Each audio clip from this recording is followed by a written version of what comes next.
Good morning, everyone. This is Zinki Devasi. So, today we will learn the first chapter of Geography, Resources, and Development. In this chapter, you need to learn about the definition of resource, types of resources, development of resources, and status of development in Indian states, then sustainable development, resource planning in India, land resources and utilization, land degradation and conservation measures, and also you have to learn soil as a resources, classification of soils, usage of soil, and development status of soil in India. So we will start the chapter with definition of resource. Everything available in our environment which can be used to satisfy our needs is called resource. As an example, the water we drink, the food grains which we intake are called resource. Now let's see the definition in a comprehensive way. According to the German economist Erich Walter Zimmermann's functional theory of mineral resources, that resources are not, they become. According to his definition, the word resource does not refer to a thing, but to a function which a thing may perform, to an operation in which it may take part, namely the function or operation of obtaining a given end, such as satisfying a want. It means resource means function of a particular thing. If a material has its own function, then that particular material is a resource. Resources are very necessary for our daily lifestyle for different usage and importances. So according to the scientific definition of resources, it should be technologically accessible, economically feasible, and culturally acceptable. So here you got many terms as technologically accessible, economically feasible, or culturally acceptable. What does it mean? Technologically accessible means technology is a building base of our society. That's why the usage of resources should be implemented and accessed through various modern technologies. Means the technology needs to use the resources must be available so that we can extract it and make proper use of it. Next, economically feasible. Resources are directly related with the economical development, so a proper resource should be economically beneficial for both the producer and user. Means we must have enough money to extract it and use it. Next, culturally acceptable. Culture is one of the most important part of our society which can manipulate our population, and that's why resource should be also acceptable by our social cultures. It must be accepted by the people. It must not disturb or hurt their sentiments, culture, surrounding, home, etc. So what are the some example of resources? There are many example of resources. As an example, knowledge such as know-how, labor, a productive capacity of people, or land, a space for nature, living, commercial activity, agriculture, energy production. These all are resources. And there are some natural resources, air, water, trees, minerals, and other resources that comes from the natural environment. Energy, technology, services, finance made by the human. These all are great example of resources.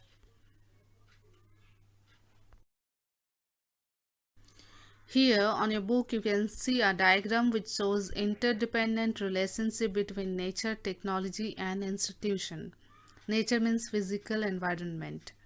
So the process of transformation, the things available in our environment involves an interactive relationship between nature, technology and institution. Here, nature refers as it's defined by the rainfall, climate, topographic features of a place and does not depend on man-made or developed resources. Here technology means developed with the nature and natural resources of a place. Technology is developed for man facilitation. Institutions means institution develop technologies or based on resources. So role of technology is to develop technologies based on the demands of the resources. So do you think that resources are free gift of nature as is assumed by many? According to me, they are not. Resources are a function of human activities. Human beings themselves are essential components of resources. They transform materials available in our environment into resources and use them. So open your NCERT book and read each and every line to understand it better. So you have to read up to this, and I have made a worksheet with answer.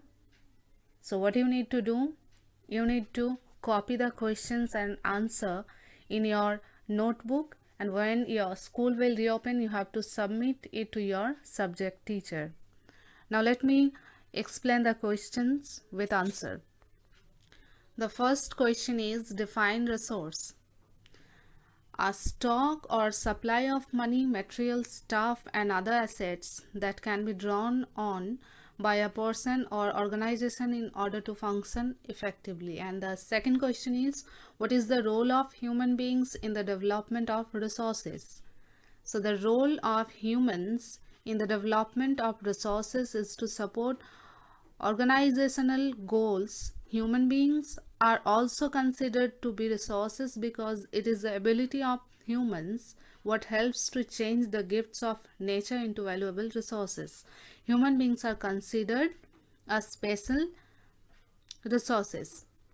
Now question number 3, explain the interdependent relationship between nature, technology and institution. Also make a diagram to represent the same.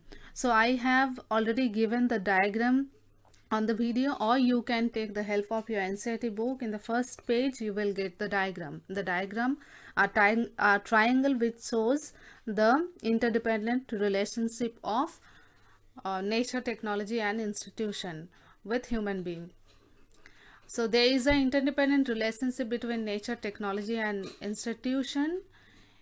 Human beings interact with nature. They use technology to transform material available in the environment into resources. They create institution to accelerate their resources development. Now question number 4, which factor is mainly responsible for the transformation of resources? So I have written answer for you. Human beings and their needs are the main reason which is responsible for the transformation of resources. These resources are used by human beings to convert them into some useful sort of energy. For example, water, which is a resource, is being used by human to generate electricity. Question number 5, and this is the last question for today. Do you think that resources are free gifts of nature? Support your argument. You can write the answer according to you, but I have written an answer, that is, resources are not free gift of nature. These are a function of human activities. Human beings themselves are essential components of resources. They transform material available in our environment into resources and use them. Okay, so tomorrow we will continue with the classification of resources. Thank you.